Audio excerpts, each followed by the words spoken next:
I was thinking about that yesterday, and every time a war starts, people say the same thing. Oh, how it is still happening in 24th century? And honestly, that's a fair question.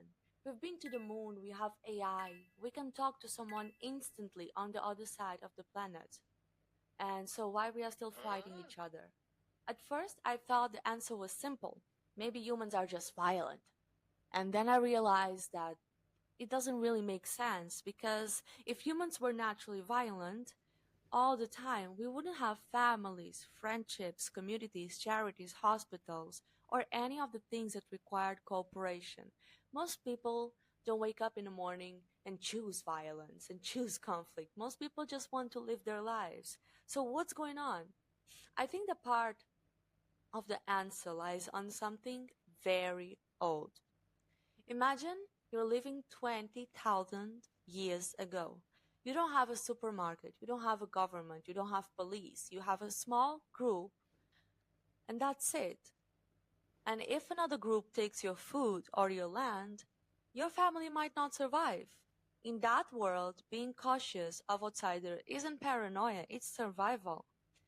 The strange thing is that our brain were shaped in that world, not in this one. We still naturally separate people into groups, us and them.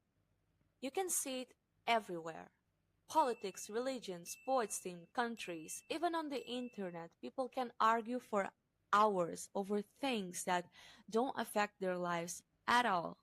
And once people start identifying strongly with the group, something interesting happens. An attack on the group starts feeling like a personal attack.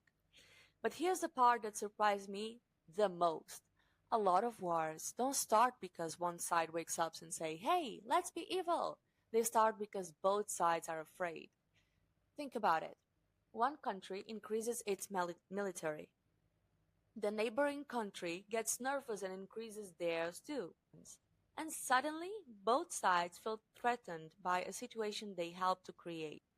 Fear is incredibly powerful, sometimes even more powerful than hatred. And then there's another thing that humans have always cared about is status. Nobody likes admitting it, but it's true. People care about status, companies cares about status, countries cares about status. When a new power starts rising, the old power gets nervous, not because it's being attacked, but because it's losing its position, and history is full of moments that fear changed the course of the world. What's fascinating is that when you zoom out, people haven't changed as much as we think. The technology changed, the clothes changed, but our emotions, fear, pride, belonging, and competition, those are basically the same emotions that existed thousands of years ago. The difference is that a tribal conflict used to involve 50 people. That's it. Now it can involve entire countries and millions of lives. So when people ask why wars still happen, I don't think the answer is that humans are evil. I think the answer is much more uncomfortable.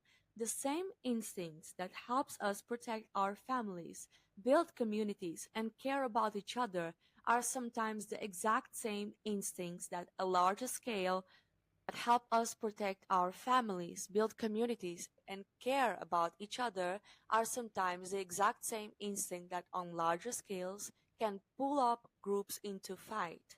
And maybe that's why history is so important. Because if we don't understand those instincts, we're controlled by them. And if we do understand them, maybe we have a chance of doing better than the generation before us.